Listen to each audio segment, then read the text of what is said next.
তো ম্যারিনেট করা হয়ে গেছে। এটাকে আমি এই যে এইভাবে ঢেলে একটা বক্সের মধ্যে ভরে এখন আমি এটাকে ডিপ ফ্রিজে সংরক্ষণ করব।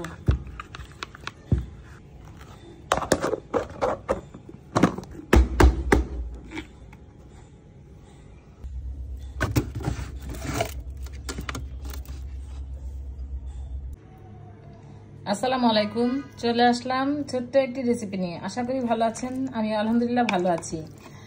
এখানে আমি লেগ পিস নিয়েছি, মানে রানের যে উপরের আর নিচের অংশ সেগুলি নিয়েছি। তো এখানে আমি এখানে 15 পিস আছে। তো এগুলি দিয়ে আজকে আমি চিকেন ফ্রাই করব। তো ওইটাই একটা রেসিপি নিয়ে এসেছি, কিভাবে খুব সহজেই চিকেন ফ্রাই বাসায় তৈরি করে খাওয়া যায়, বাচ্চাদের জন্য তৈরি করা যায়, বা আপনারা চাইলে রোজার মধ্যে এইভাবে ম্যারিনেট করে রেখে দিতে পারেন। তো সেটাই আপনাদের সাথে আজকে শেয়ার করছি।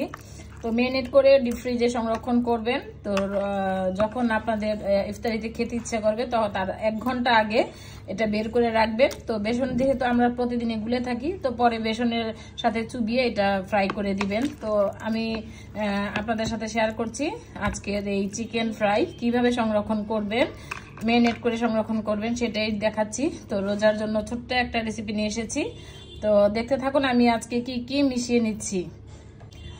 তো অনেক সময় অনেক কিছু থাকে না, তার জন্য সবকিছু যে দিতে হবে এমন কোনো কথা নেই, কিন্তু যা হাতের কাছে যেটাই থাকুক না কেন সেটা দিয়ে আপনি ম্যারিনেট করতে পারেন। তো আমি প্রথমে আদা রসুন সবার ঘরেই থাকে, আমি এখন আদা রসুন দিয়ে দিচ্ছি।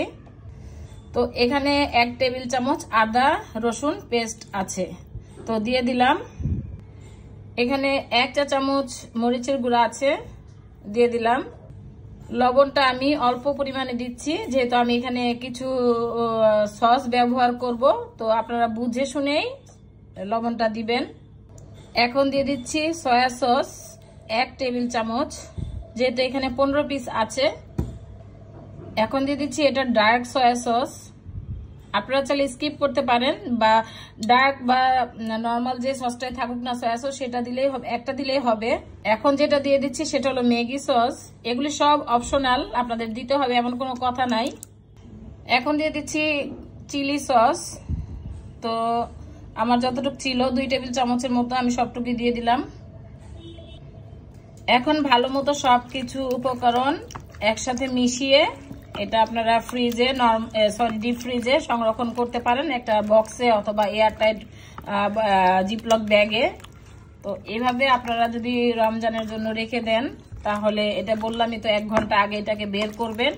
বের করে তারপরে এটাকে বেসন, যেহেতু আমাদের ঘরে আমরা সবাই রোজার দিনে কম বেশি বেসন গুলে থাকি, তো সহজভাবে কিন্তু এই চিকেন ফ্রাইগুলি ভেজে দেওয়া যাবে।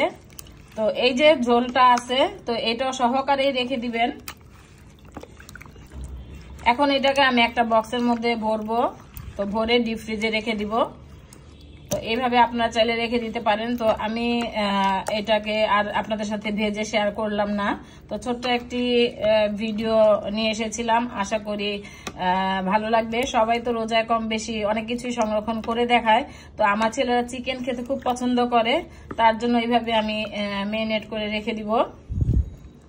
তো আমার আজকের এই ছোট্ট ভিডিওটি আপনাদের কাছে কেমন লেগেছে অবশ্যই কিন্তু কমেন্ট করে জানাবেন। যারা এখনো চ্যানেলটি সাবস্ক্রাইব করেননি সাবস্ক্রাইব করে পাশে থাকবেন। তো ম্যারিনেট করা হয়ে গেছে, এটাকে আমি এই যে এইভাবে ঢেলে একটা বক্সের মধ্যে ভরে এখন আমি এটাকে ডিপ ফ্রিজে সংরক্ষণ করব।